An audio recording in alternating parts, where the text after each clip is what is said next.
मौलाना सैयद अबुल अला मौदूदी। पहला हिस्सा। तहरीर सैयद अबुल हसन अली नदवी। वाक़या यह है कि इस जदीद तालीम याफ्ता नस्ल पर ज़हनी व इल्मी तौर पर मौलाना मौदूदी ने गहरा और नहायत वसी असर डाला है। उन्होंने इस नस्ल की सदा बेचैन रूहों, ज़हीन और तालीम याफ्ता नौजवानों को इस्लाम से करीब करने, बल्कि उसका गर्वीता बनाने और उसके दिलो दिमाग में इस्लाम का एतमाद व वक़ार बहाल करने की काबिल कदर खिदमत अंजाम दी है। जहाँ तक उस तालीम याफ्ता और ज़हीन इंटेलेक्चुअल तबके का ताल्लुक़ है, इस असर अंगेज़ी में, इस रुबा या निस्फ सदी में मुश्किल से कोई मुसलमान मुसन्निफ़ व मुफक्किर उनका मुकाबिल व हमसर मिलेगा। मौलाना मौदूदी के बाज़ ख़यालात व तहक़ीक़ात से किसी को कितना ही इख्तिलाफ़ हो, और ख़ुद ये नाचीज़ भी उन लोगों में शामिल है जिन्होंने इस इल्मी मुहासबा और तनक़ीद का फ़र्ज़ अंजाम दिया है, इससे इनकार नहीं किया जा सकता कि उनकी तहरीरें और मज़ामीन मग़रिब की तहज़ीब और उसके फ़लसफ़े हयात के गहरे मुताला और ज़ाती वाक़फ़ियत पर मबनी है।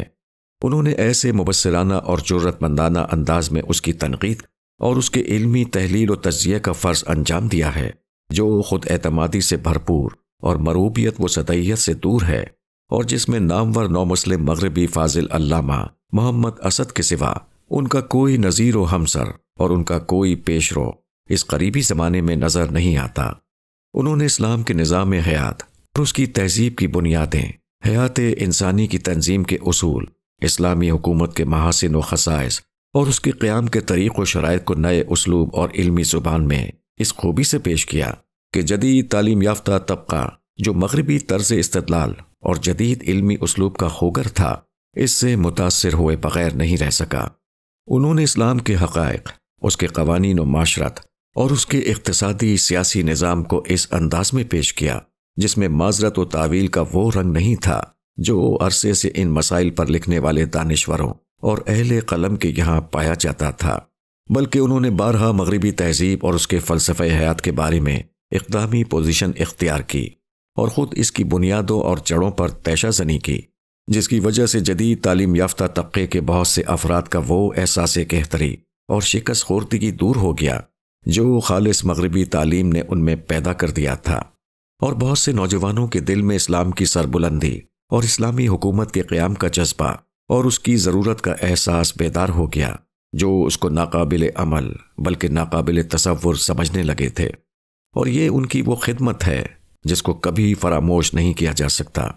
काश कि वो अपनी सारी सलाहियतें और तवानाइयाँ इस नुक्ते पर मरकूज़ कर देते, और जैसा कि एक मरतबा मैंने लाहौर की एक मखसूस सोबत में उनसे कहा था कि वो इसके लिए फौजला और नौजवानों की एक टीम तैयार कर देते जो इन मसाइल पर पुरमग़ज़ और फ़िक्र अंगेज़ तरीक़े पर ओरिजिनल लिटरेचर पेश करती और उस ज़हनी और तहज़ीबी इर्तिदाद के रास्ते में सद्दे सिकंदरी बन जाती जो सारे आलम को इस वक्त अपनी लपेट में ले चुका है और वक्त का अहम तरीन चैलेंज और इस अहद का फितना इर्तिदाद है।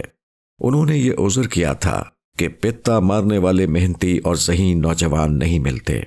ये एक तक़दीरी बात है कि पाकिस्तान पहुँचने के बाद उनकी तवानाई का बड़ा हिस्सा जमात की तंजीम व तौसी, इस्लामी कानून के नफाज का मुतालबा और दस्तूरी व इंतखाबी ज़राए से इक़्तिदार को जमात की तरफ मुंतकिल करने पर मरकूज़ हो गई। मेरा अंदाज़ा है कि उनको अपने आखिरी दौर में इसका एहसास हो गया था कि जिन पैरों और हम ख्यालों से वो उसकी तवक्कुआत वाबस्ता कर रहे हैं और जिस माशरे की ज़मीन पर वो ये इमारत उठाना चाहते हैं, उसमें इसका बोझ बर्दाश्त करने और उसके तकाज़ों से ओहदा बरा होने की सलाहियत अभी पैदा नहीं हुई है। और शायद उनको ये एहसास भी हो चला था कि इस नागुज़ीर दरमियानी मंजिल के तय करने में किसी कदर उजलत और खुशगुमानी से काम लिया गया। इसको इससे ज़्यादा दीनी व अखलाक़ी तरबियत और उन्हीं के अल्फाज में सीरत साजी और तामीर किरदार की ज़रूरत थी जितनी इसको हासिल हुई। इसके लिए खा इसका कुछ नाम रखा जाए और तसव्वुफ़ के मुरव्वजा तरीक़ों से कितना ही एतराज़ किया जाए, किसी कदर रूहानी और बातनी तरबियत, ज़ब्त नफ्स, ईसार व क़ुरबानी, ज़ौक़ व बंदगी और ताल्लुक़ मअल्लाह की रूह की ज़रूरत थी। इस हकीकत के इशारे उनके उस मशहूर ख्याल अफरोज़ और वलवला अंगेज़ मकाले में मिलेंगे जो इस्लामी हुकूमत किस तरह कायम होती है के उन्वान से उन्होंने तक़सीम से बहुत पहले मुस्लिम यूनिवर्सिटी अलीगढ़ में पढ़ा था। उन्होंने अपनी आंखों से पाकिस्तान के इनक़लाबात भी देखे, खुद अपनी जमात के इंतशार, उसके बुनियादी अरकान की अलहदगी और उनकी सफ आराई के हादिसे से भी बारहा दो चार हुए, जिससे उन दीनी जमातों को कम साबिका पड़ा होगा जिनकी बुनियाद सही दीनी व रूहानी तरबियत व ईसार पर पड़ी और जिनको क़यादत के लिए कोई ताकतवर और दिलावेज दीनी शख्सियत हासिल हुई। यहाँ तक कि बतदरीज जमात में उन अहले इल्म हजरात में से कोई नहीं रहा जो उसके क़याम व आगाज़ के ज़माने से शरीक थे। फिर बिल्कुल आखिर में ईरान का इस्लामी इनकलाब के नाम से वो इनकलाब भी देखा जो क़याम हुकूमत और माशरा इस्लामी की जिम्मेदारियों को पूरा करने वालों की तरबियत ना होने की वजह से एक खूनी इनकलाब और एक जज्बाती रद्द अमल बनकर रह गया है। उनकी खुदादा जहानत और वाक़यात से फ़ायदा उठाने की फितरी सलाहियत से इसकी पूरी उम्मीद है कि अगर उनको मोहलत मिलती और उनकी ज़िंदगी और सेहत साथ देती और जमात की ज़मा में क़यादत उनके हाथ में होती तो वो जमात के फ़िक्र व निज़ाम में बड़ी अहम और दूररस तब्दीलियाँ करते और अफराद जमात की इस्लाह व तरबियत में बास मौसर कदम उठाते और इस्लामी हुकूमत के बजाय इस्लामी माशरा के क़याम पर अपनी तवज्जो का बड़ा हिस्सा मरकूज़ कर देते। जुलाई 1978 के आखिरी हफ्ते में जब मेरी उनसे लाहौर में आखिरी मुलाकात हुई और मैंने हिंदुस्तान में क़याम इंसानियत की तहरीक और पाकिस्तान में भी उसी के मुमासिल किसी तहरीक की ज़रूरत का जिक्र किया और माशरे की अखलाकी गिरावट और ज़ुबू हाली का तस्करा किया तो उन्होंने उसकी तहसीन फरमाई और ताईद व हिम्मत अफजाई के कलिमात कहे। इन चंद सुखन गुस्तराना बातों के बावजूद जो बहरहाल अंदाज़ों और तमन्नाओं पर मबनी है, इसमें शक नहीं कि तालीम याफ्ता नौजवानों को इस्लाम से करीब करने और उसके दिलों में इस्लाम की तरफ से एतमाद बहाल करने में उनके कलम ने जो खिदमत अंजाम दी वो हर शोबा और इख्तलाफ से बालातर है और आलम इस्लाम की निशात सानिया की जदीद तहरीक और जिद्दोजहद की तारीख में नाकाबिल इनकार और नाकाबिल फरामोश है। मुझे मौलाना की शख्सियत और तहरीरों से वाक़फियत की सादत 1934-35 ही से हासिल हो गई थी जब दारुल उलूम नदवतुल उलमा में मेरी तदरीसी ज़िंदगी का आगाज़ हुआ। मैंने उनकी किताबों और तहरीरों से बहुत इस्तिफ़ादा किया और मेरी तहरीर में इसका रंग आया। ये मेरा उनफनान शबाब था। उसी ज़माने में उनके शोराए आफाक रिसाला तर्जुमानुल कुरान में मेरा एक मजमून सूरह कहफ की तफसीर के बाज़ इशारात पर शाया हुआ जो मौलाना सैयद मनाजिर एहसन गिलानी ने बहुत पसंद किया। उस वक्त मौलाना हैदराबाद में थे और तर्जुमानुल कुरान वहीं से निकलता था। दूसरा दीन व सियासत के उन्वान से लाहौर से शाया हुआ। मेरी पहली मुलाकात उनसे लाहौर में अगस्त 1939 की किसी तारीख में हुई। मैं और रफ़ीक़ मोहतरम मौलाना मोहम्मद मंजूर साहब नौमानी एक दीनी मुहिम और तलाश के सिलसिले में बलोचिस्तान का सफ़र कर रहे थे। इस मुलाकात में मौलाना नौमानी और मौलाना हबीबुल्लाह साहब फर्जंदे अकबर हज़रत मौलाना अहमद अली लाहौरी भी साथ थे। मुझे याद है कि मिलते ही मौलाना ने कहा, आज क़िरानुल सादीन ही नहीं क़िरानुल सुआदा हो गया।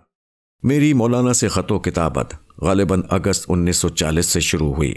मैं रफ़ीक़ मोहतरम मौलाना अब्दुलसलाम साहब क़िदवाई नदवी मरहूम के साथ अल नदवा का एडिटर था। हम लोगों ने इसमें एक सिलसिला मेरी मोहसिन किताबें के नाम से शुरू किया जिसमें हिंदुस्तान के मशाहिर अहले इल्म व अहले फ़िक्र को दावत दी गई थी कि वो इफ़ादाए आम और ताज़ा वारदाने बिसात इल्म की रहनुमाई के लिए उन किताबों का जिक्र करें जिन्होंने उनके जहन की तश्कील और सीरत की तामीर में ख़ास हिस्सा लिया है और उनके दिमाग पर गहरे और देरपा नकूश छोड़े हैं।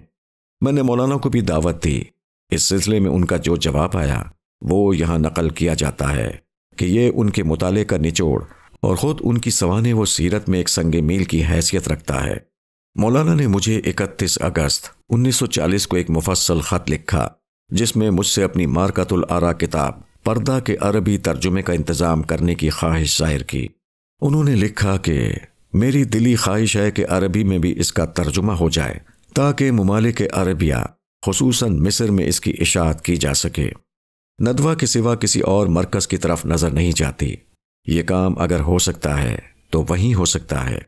बराह करम आप किसी ऐसे साहिब को इस काम पर मामूर फरमाएं जो जीती जागती ज़ुबान में इसे मुंतकिल कर सकें।